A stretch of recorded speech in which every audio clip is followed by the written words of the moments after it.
Now, an Emeritus Newsbrief, I'm Lynn, Huston. A major decision from the U.S. Supreme Court affecting the Voting Rights Act of 1965. The decision Monday, for the first time, set 50% as the number of voting-age minority residents needed in a district to prevent that district from being split up. The Voting Rights Act prevents the splitting of minority districts for the intended purpose of diluting minority voting. Although the justices put limits on the Voting Rights Act, it's clear most of the justices believe it's constitutional. Read an actual copy of the decision on the Emeritus News National World page.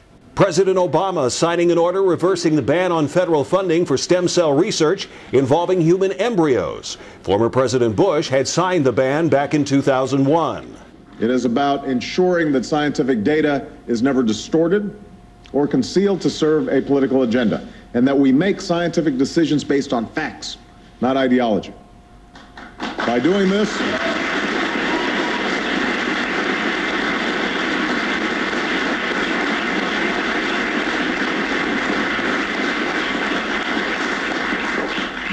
this, we will ensure America's continued global leadership in scientific discoveries and technological breakthroughs.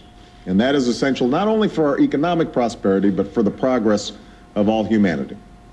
And that's why today I'm also signing a presidential memorandum directing the head of the White House Office of Science and Technology Policy to develop a strategy for restoring scientific integrity to government decision-making, to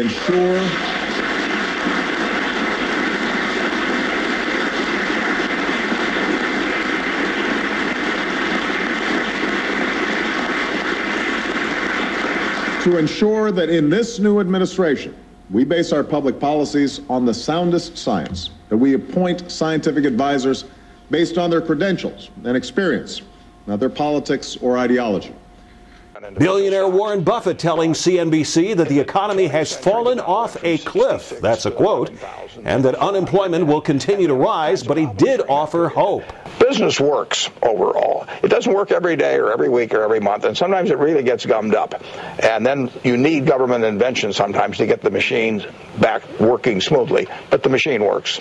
Buffett says when the economy does recover, it could see inflation at levels near that of the 1970s and early 80s when the Fed's prime rate reached 21.5%.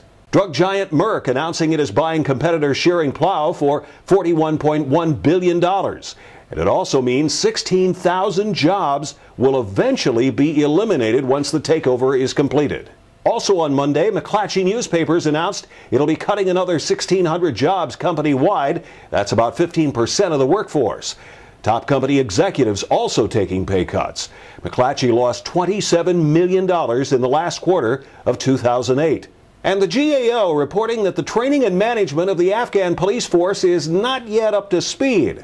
The GAO says only about 19% of the Afghan police are trained well enough to go out on their own. And when it comes to pay, 97% of the force signed up for electronic deposit of their paychecks. But there's a problem. About 40% have difficulty even accessing a bank, much less making a withdrawal. The latest on the biggest issues and public policy at emeritusnews.com. That's an Emeritus News Brief. I'm Lynn, Huston.